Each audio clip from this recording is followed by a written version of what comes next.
Assalamualaikum warahmatullahi wabarakatuh. Halo teman-teman semua, perkenalkan nama saya Setio C. Sarifat Alifi dengan NIM saya 440 324 620 dari TRW Angkatan 2024 kelas A partikel A. Jadi di video kali ini aku akan menjelaskan kontrol reduksi menggunakan VFD. Nah, VFD itu apa sih? Nah, VFD itu kepanjangannya adalah Variable Frequency Drive atau inverter yang merupakan perangkat elektronik yang digunakan untuk mengatur kecepatan dan torsi motor listrik, terutama motor induksi 3 fase, dengan cara mengubah frekuensi dan tegangan listrik yang disuplai ke motor.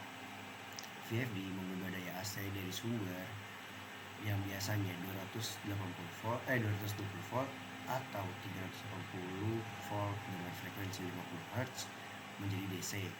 Kemudian mengubah kembali menjadi AC dengan frekuensi dan tegangan yang dapat diatur sesuai dengan kebutuhan. Nah, prinsip dasarnya itu rectifier mengubah arus bolak-balik atau arus AC dari sumber listrik menjadi arus arah yaitu DC, biasanya menggunakan dioda atau thyristor. DC link atau filter DC menyimpan energi listrik dalam bentuk DC dan menstabilkan tegangan menggunakan kapasitor besar untuk meredam riak tegangan. Nah, terus ada inverter mengubah kembali arus DC menjadi arus AC dengan frekuensi dan tegangan yang bisa diatur. Proses ini dikendalikan oleh komponen switching seperti transistor. Terus frekuensi yang dihasilkan inverter inilah yang menentukan ini KPT kurang lengkap, sorry. Nah, ini fungsi utama VFD mengatur kecepatan motor sesuai kebutuhan proses, menghemat energi listrik karena motor tidak selalu bekerja di kecepatan maksimum, melindungi motor dari lonjakan arus saat start yaitu soft start, meningkatkan umur perawatan mekanik karena perubahan kecepatan lebih halus, mengatur arah putaran motor forward dan reverse, dan memberikan kontrol yang presisi pada sistem otomasi industri. Nah, ini motor induksi. Motor AC induksi merupakan motor listrik yang bekerja berdasarkan prinsip induksi elektromagnetik, yaitu terjadinya arus listrik pada rotor akibat adanya medan magnet berputar, yaitu rotating magnetic field yang dihasilkan oleh stator. Motor ini disebut induksi karena arus listrik pada rotor tidak disuplai langsung, melainkan terinduksi oleh perubahan medan magnet dari stator. Motor induksi paling banyak digunakan di industri karena konstruksinya sederhana, murah, dan perawatannya mudah. Nah, untuk prinsipnya, stator diberi suplai AC menghasilkan medan magnet berputar. Medan magnet ini memotong konduktor di rotor sehingga menimbulkan gaya gerak listrik atau BGL. Induksi sesuai hukum Faraday. BGL tersebut menimbulkan arus induksi pada rotor. Interaksi antara arus rotor dan medan magnet stator menghasilkan gaya elektromagnetik yaitu gaya Lorentz yang membuat rotor berputar. Nah, untuk karakteristiknya sendiri, start torsi sedang tapi dapat ditingkatkan dengan bantuan VFD. Kecepatan hampir konstan saat beban berubah, torsi meningkat ketika beban bertambah, slip bertambah seiring meningkatnya beban. Dapat dikendalikan kecepatan dan arah putarannya dengan VFD.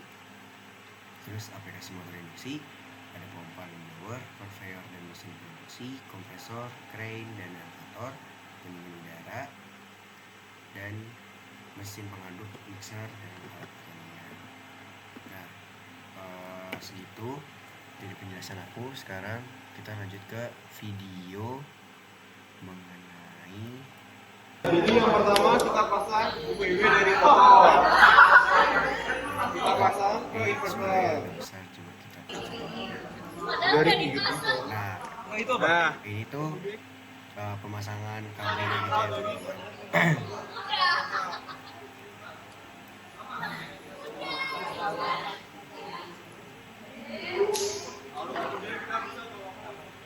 Habis itu jangan lupa dicolok ke colokan yang teman-teman. Nah, Supaya di sini aku bakal bagaimana cara kita mengatur parameter. ini untuk mengatur parameter ya, teman-teman. Nah, parameternya itu ada di sini. Nah, parameter itu ada P10 dengan nilai awalnya 1, ya kan. Nah, rentang ujinya itu dari 0, 1, 2, dan 3, ya kan. Terus sumber start stop itu P11 dengan nilai awal 0, yang rentang ujinya 0 atau 2. Terus batas frekuensi maksimalnya itu ada di P06, itu di 50 Hz, rentang ujinya tuh 100 Hz gitu kan. Nah, batas frekuensinya itu ada di PO 07, 0 Hz, 0 sampai 10 Hz ya kan untuk rentang ujinya. Terus mode stop P12 itu deceleration tuh jadi penurunan gitu teman-teman, penurunan akselerasi atau kecepatan. Nah, terus ada rem acceleration, ini P34 20 Hz nilai awalnya, terus rentang ujinya tuh 10 sampai 50 Hz.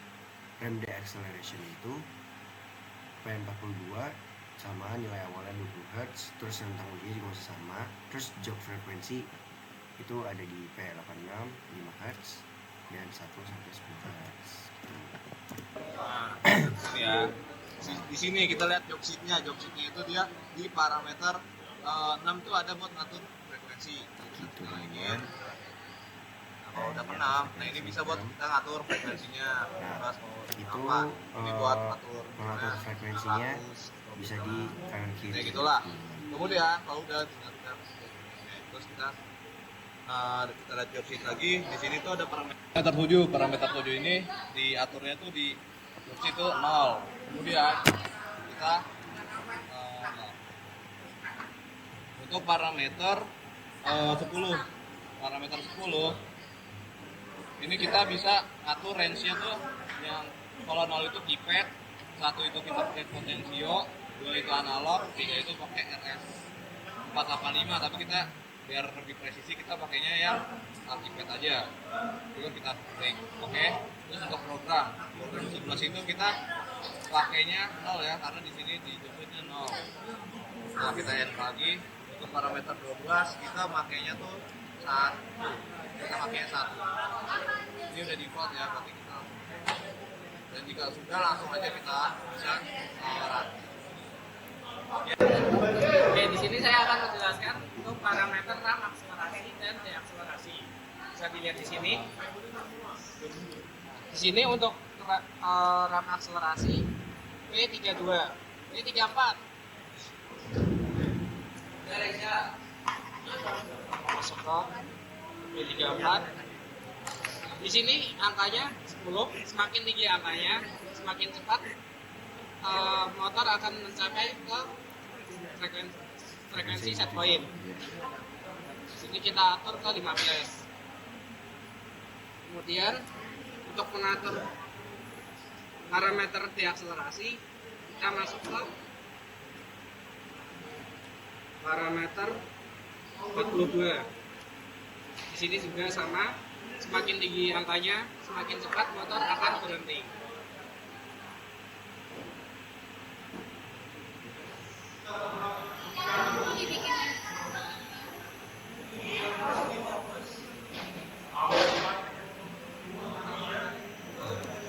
Itu stop tuh baru deceleration. Gas. Jadi di part video kali ini aku akan jelasin cara menaik turunkan set point frekuensi. Jadi di sini udah disetting set point frekuensi. Nah, ini dia tuh naiknya berkelipatan 0,5. Jadi kita setting sampai ke 75.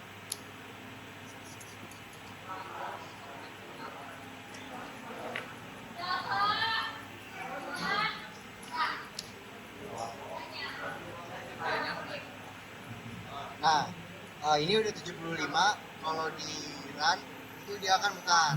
Dan semakin tinggi frekuensinya, maka semakin tinggi pula RPM-nya. Terus kalau di stop, dia nanti akan berhenti. Oke teman-teman, jadi di sini bisa dilihat untuk F-nya itu 50. Di sini adalah frekuensi set point-nya 50. Dan pada saat kita pencet tombol hijau bertuliskan run di sini, maka motor akan berputar dan di sini H yaitu frekuensi aktualnya. Stop. Lalu kita stopkan kembali, maka motor akan berhenti. Gas.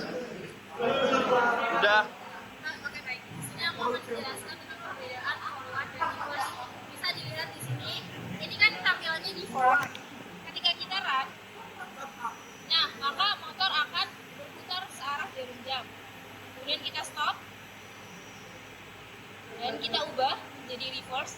Di sini muncul indikatornya. Kemudian kita run kembali. Maka Ini motor mereka akan akan bergerak. jadi motor bisa bergerak secara searah jarum Yo. jam dan Oke, di sini saya akan menjelaskan untuk balik arah jarum bisa jam. dilihat di sini tombol di sebelah sini ini adalah fitur jok di mana fungsinya ketika kita tekan itu motor akan jalan dan ketika kita lepas nah, motornya nggak jalan. Jadi fungsi jok itu cuma buat menyalakan motor pas ditekan aja. Nah, itu teman-teman untuk fitur jok ya. Oke, di sini saya akan menjelaskan cara memakai connector dan Nah, ini cara menggunakan alat-alatnya teman-teman. Nah, Nah, untuk memakai ini, itu adalah untuk mengetahui arus yang mengalir pada kabel tersebut. habis. Nah, Nanti hasilnya akan keluar seperti ini. Jadi ini nggak mana. Selanjutnya, kalau kita cara memakai tachometer, nah untuk kita menggunakan arahkan ke tachometer arah itu diarahkan ke dalam kertasnya teman-teman. Nah, tachometer itu fungsinya untuk mengetahui dan di sini keluar kecepatannya, antara 500, 200, kecepatan berputar RPM-nya gitu. Jadi seperti ini saja. Nah, terus ada juga datasheetnya ini teman-teman. Nah, ini datasheet dari VFD-nya, ya kan. Terus ini ada AC input 220 volt, ya kan. LN tuh single phase input terminal, terus buat output terminal connect ke 3 fasa. Terus ada GND juga, ya kan.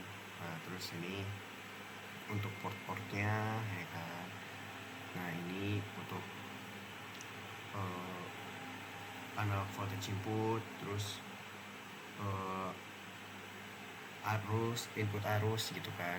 Terus ini juga session speednya dan lain sebagainya itu. Nah, terus ini juga ada operation panelnya, ya kan. Ini fungsi-fungsinya dan lain-lain gitu teman-teman. Mungkin segitu saja presentasi dari saya. Kurang lebihnya mohon maaf. Bila ada salah juga tolong dimaafkan. Wassalamualaikum warahmatullahi wabarakatuh.